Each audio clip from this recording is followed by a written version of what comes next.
मैं जानबूझ के रेगुलेशंस ले ही आया हूँ क्योंकि जी, बिना बताइए। पढ़े मुझे समझ नहीं आता है। एक बहुत बेसिक सी बात देखिए, कोई भी जब ड्राफ्ट बनते हैं, डॉक्यूमेंट बनता है, पहले उसकी वेटिंग होती है, प्रूफ रीडिंग होती है। इतना केयरलेस तरीके से ड्राफ्ट बनाए गए हैं।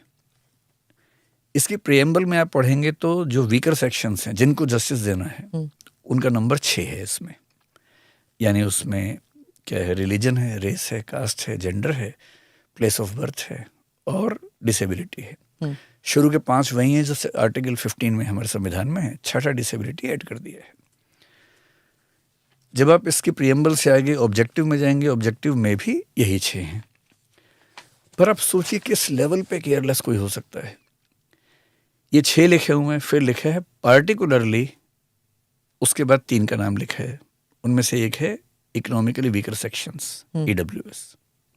इंटरेस्टिंग बात है, शुरू के 6 में EWS नहीं है और फिर कह रहे हैं पार्टिकुलरली इनके बारे में। जब आप कहते हैं पार्टिकुलरली, आप कहते हैं कि मतलब तो ये ऊपर भी होना ये चाहिए 6 था। हैं, इनमें से इन पे विशेष रूप से जिन 6 का जिक्र है उसमें EWS है ही नहीं। पार्टिकुलरली में EWS भी है, OBC SC ST हैं उसमें और डिसेबिलिटी वाले लोग हैं।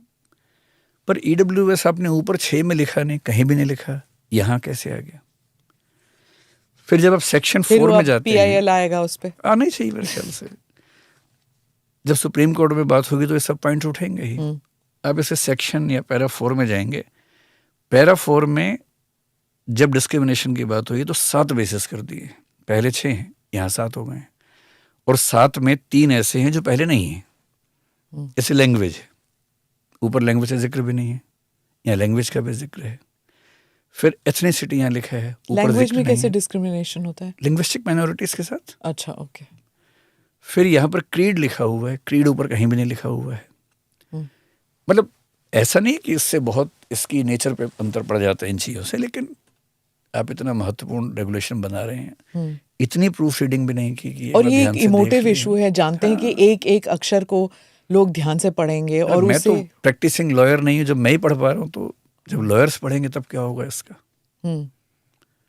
तो थोड़ा सा मुझे लगता है कि जल्दबाजी रही होगी, इसलिए ऐसा हुआ है। हाँ, तो ये इन गाइडलाइंस को देखकर जो क्रिटिक्स हैं वो कह रहे हैं कि इसमें एक इम्प्लिसिट डिस्क्रिमिनेशन आता है कि डिस्क्रिमिनेशन है ही, there is no need to prove it, there it is an existing pre condition. क्या आप अग्री करते हैं कि this is the mentality of every university, all university, some university की डिस्क्रिमिनेशन होता ही है? मैं फिर से एक बात और कह देता हूँ कि इन जनरल एक्सेप्ट 2-3 पॉइंट्स, ये रेगुलेशंस बहुत अच्छे हैं। 2012 के रेगुलेशन से काफ़ी बेहतर है, इसमें कहीं कोई इफ्स एंड बट्स नहीं। इसकी ज़रूरत थी, एकदम ज़रूरत थी। और सुप्रीम कोर्ट ने जब कहा है तो ज़रूरत तो थी ही, ये तो उनके हाथ में था ही नहीं। As an educator you feel की ज़रूरत थी? यस, इवन अदरवाइज ज़रूरत तो थी ही। 2012 के रेगुलेशंस बहुत इफेक्टिव नहीं थे, ये बात भी सही है। फॉर एग्जाम्पल, मैंने कल एक पॉडकास्ट सुना, उसमें एक जिक्र सुना कि 3000 इंस्टीट्यूशंस में कमेटीज बनी हुई थी। कमेटी का मतलब पहले कमेटी नहीं होती थी, एक ऑफिसर होता था, एंटी डिस्क्रिमिनेशन ऑफिसर होता था, और एक सेल होती थी, इक्वल अपॉर्चुनिटी सेल बोलते थे, EOC। 3000 इंस्टीट्यूशंस की EOCs के पास कुल कंप्लेंट्स पिछले कई साल में कितनी आई हैं? 1500 भी नहीं आई हैं, कंट्री वाइड। अब ये तो मैं नहीं मान सकता अपने समाज को देखते हुए कि इतना भी नहीं होता होगा, लेकिन वो किसी को पता भी नहीं होता था, ना कोई कंपल्शन थी, कंप्लाइंसेस की ज़रूरत नहीं थी। कॉलेजेस अगर यूनिवर्सिटीज़ न भी कंप्लाई करें, UGC कुछ करता नहीं था।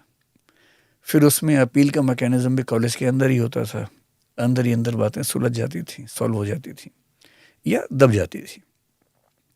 जब सुप्रीम कोर्ट ने इस केस में कई सवाल पूछे या विपक्ष के वकील ने जब सवाल पूछे तो जवाब थे नहीं सरकार के पास, UGC के पास।